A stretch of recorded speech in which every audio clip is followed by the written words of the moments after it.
Hello everyone, I'm doing a little video here about the new parfum range from the house of Shareef Oud, which is based here in Western Australia and also in Malaysia. Here's the packaging. 3 perfumes, a rose, a jasmine, and a very animalic, smoky oud fragrance as well.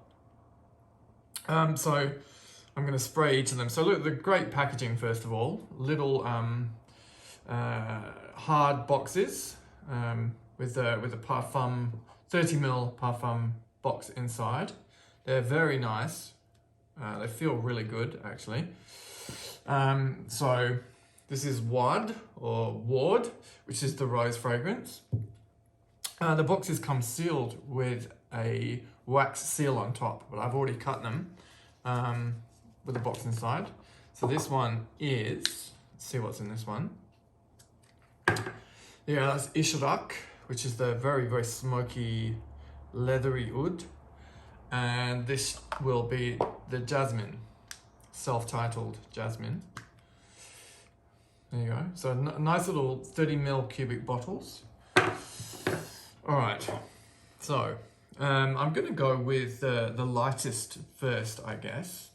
I'm actually going to go with the rose. So here we go. Let's spray some on card. So I've already tried this. It's I guess a very, very smoky, leathery rose oud. So I spray a little here. Very, very woody indeed. You do smell rose immediately and lots of smoke, like a birch tar kind of effect. So the notes in this are, there's Bulgarian rose and patchouli in the top. Yeah, you can really smell it. There's a sort of beautiful, greasy, thick patchouli in it. The middle, Oriental amber resin. Shamama, which is an Indian attar. Which is based on many different ingredients actually.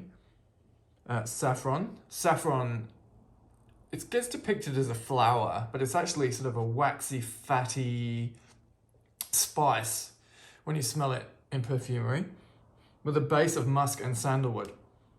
So this is actually a natural perfume house, and this is the first time they've worked with alcohol-based perfumery. This is just a beautiful fragrance. It's a very, very woody, smoky. The artwork for this particular perfume is burnt roses. So roses that look like they've been blowtorched, which is a good way to represent the fragrance. Though, ironically, when a friend smelled this on me, they commented that this was powdery. And I get that, yeah, because it's the rose. Although it's hidden behind this smoke and woods, it's still quite pretty. It's not a dark, dirty, aggressive rose by any means, despite the smoke in the woods. I guess it's kind of a dark pink, if I had to describe how it smelled. Because these are naturals, they're robust when you smell them, but they don't project like a really powerful artificial based scent. They are delicate in the way they present. And the fact that they're composed with naturals is a huge selling point for someone that wants natural fragrances, so yeah. So yeah, powdery, smoky, very rosy. The Bulgarian rose is very noticeable. Very woody. The patchouli and the sandalwood are very much there. And the musk is there as well, adding a non-aromatic. This one is not aromatic. It's more, yeah, powdery, soft, beautiful actually. Definitely not a feminine, pretty rose. Men who are interested in this fragrance don't need to worry that it smells somehow effeminate. It is not like that. It's an architectural rose. It's poetic in some ways. Really, really beautiful, actually. All right. So I'll leave that one for now, and I'll move on to, let's move on to the jasmine. The jasmine is quite special to me, actually. There's a jasmine florisol in this, which is quite 3D in the way it projects. And this I know this perfume is getting noticed a lot. So the brand mentions in the top, Jasmine Absolute, Jasmine Florisol, which I believe is a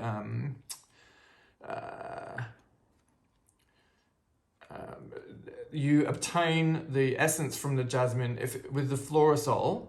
The jasmine essence is obtained through a chemical process. It's bright green. When you smell this, it smells bright green. It's almost ecstatic in the way it smells. Middle notes, musk, saffron again, orris roots or iris, and then a base of sandalwood and leather. This is, to me, a really good jasmine leather perfume. So there's a fecal smell here. I'm not going to express that in any other way. Definitely fecal. But because of the jasmine, it works beautifully. Jasmine has this fecal aspect to it anyway. On skin, for the first minute or so, that fecal aspect is really quite noticeable. But it's alluring. It's really, really beautiful. It smells like green bananas. The jasmine is kind of alive here, very fresh, like it's blooming early in the morning. The fresh green aspect of the jasmine is just jumping off the card, and it jumps off skin as well. Now, one thing, it's not doing this yet, but one thing that fascinates me about this fragrance, it smells buttery. In fact, it smells like ghee. Indian ghee is clarified butter used for cooking. And this is a really buttery fragrance when you wear it on skin. Almost smells like green bananas, gently frying in ghee with jasmine petals floating on top. It's a bit of a sensation, this one. Once again, completely created with naturals as far as I understand it. It does not project like an artificial fragrance. It behaves in a natural way. People need to understand that a good quality natural fragrance does not behave like a synthetic. It will last, yes, but it will not project into the next room. It will be a more intimate experience. If that doesn't suit you, that's fine, but you need to be aware of that up front. But this is just a stunning fragrance. All right, yet again, let's put that one to the side. I'm going to test the last one here. This is Ishraaq. So an Ishraaq is a prayer offered in Islam at dawn to atone for sin or to ask for gifts. So it's a very meaningful perfume, or the meaningful name for this perfume. The color of the fragrance itself is really dark brown, a beautiful color. Now this perfume, I've smelled it in cold weather and in warm weather, and it behaves quite differently, which is good. Naturals do that. Naturals tend to be less predictable than their synthetic counterparts. So immediately, this is very woody, very leathery, very animalic. Some people could say this is quite a confronting fragrance. Because it's got all of the beautiful, rich ingredients. I'll read out the ingredients that the brand, the notes that the brand mentions. So in the top, rose, ylang ylang, cardamom. In the middle, musk, ambergris, myrrh, luban, which is frankincense, and spices. And in the base, Hindi, Indonesian, Malaysian ouds, plus leather, vetiver, cedar, and oriental resins. So when I first sprayed this, it smelled like dried fruits, sort of rich, thick, sticky, sweet dried fruits. And now it's changing. The cedar is becoming quite powerful. So it smells very, very woody. You can really smell the ambergris. There's actually a fishy smell from this. It's not unpleasant or disgusting. It's like a dark, like almost like a cod liver oil smell, like medicinal, very, very woody. You can smell the florals. It's all there. You can smell everything in it. It's spicy. Leather makes me think of a pair of like real black sort of riding boots. They're really dark leather. If you've ever been to North Africa or southern Spain and you visited a traditional tannery where they tan leather in a way that, you know, a rough way, I guess. It smells a bit like this. This doesn't have the sort of really disgusting aspect that you get at a tannery, but the leather is there. This is a really thick, dark, heavy leather. This is a really masculine or masculine-oriented smell, I would say. There's nothing pretty about this. It is dark, quite domineering. It's a powerful, powerful dark smell. It's quite incredible, actually. Lots of oud. You smell oud all the way through this. It's very, very much there. Interestingly, when I wore this, I was in colder weather last week, and the rose was a lot more present. The room I'm in now is quite warm, but yeah, it was more fruity, quite different. Anyway, so I'm going to go back through them again and just tell you how they've changed, if they've changed. So let's go to the rose, Oud. Yeah, this has changed. So the rose has come a lot further forward in this now. It's quite pretty. It's quite sweeter, almost syrupy. Almost, I'm smelling Turkish Delight. And the way that Turkish Delight has lemon to it as well. It's a beautiful sort of rose and lemon together.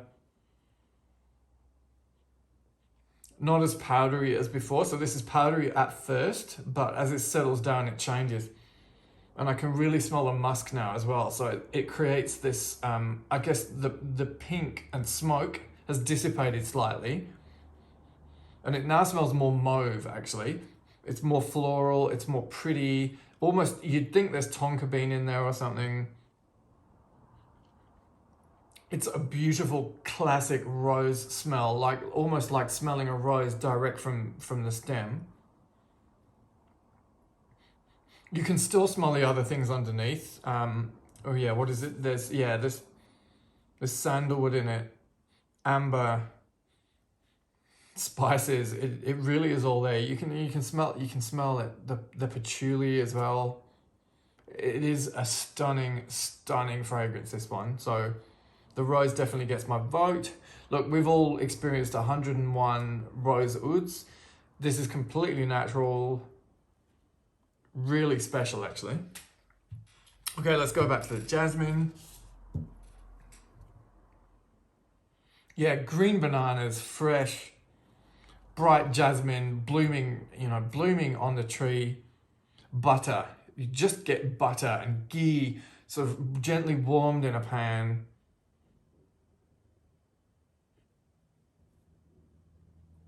And this leather underneath that stays there throughout, actually.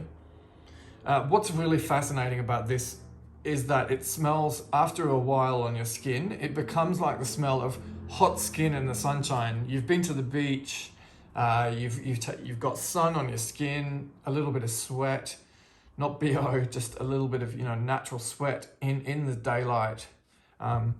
This becomes you. And that's very alluring, very, very beautiful. So this is very different to the rose. Green, buttery, fresh, sunlight, hot sun, stunning. Okay, and lastly, let's go back to Ishraaq. Yeah, it's changed. So now it's very dry woods, spices, leather, very, very masculine in profile still. This never lets up in that aspect. It never becomes pretty. It is always a dark leather scent. and it's quite unapologetic in that aspect. Very good. Yet again, completely different to the other two. It's very much of its type. It's an oud, a very good, solid oud fragrance. Spicy. Yeah, wonderful. Okay, so that's 3 very different fragrances by the house of Al Shareef. This brand has been passed down for 3 generations now. So Al Shareef works with his father and his grandfather, and he said that they both smell and pass comment on his fragrances when he creates them. Al Shareef is of Afghan descent and now living in Australia. He's got a big network, so his family distills oud, some of it in Malaysia. They source products from all over the world. He said he's got a really big network. What else can I tell you? Perfume is his life. So he creates oils, incense, and now spray fragrances. Very passionate about the connection between his beliefs and creating fragrance. That's something that's very important to him and to his trade. And I think the passion that he brings to his craft is evident. He's told me about just, making these boxes. It was a labor of love because he couldn't get all the work done in Australia. Australia doesn't have a huge fragrance industry, so there's lots of things you can't get done here that you could get done in Europe or in the Middle East. But he was passionate about doing this work.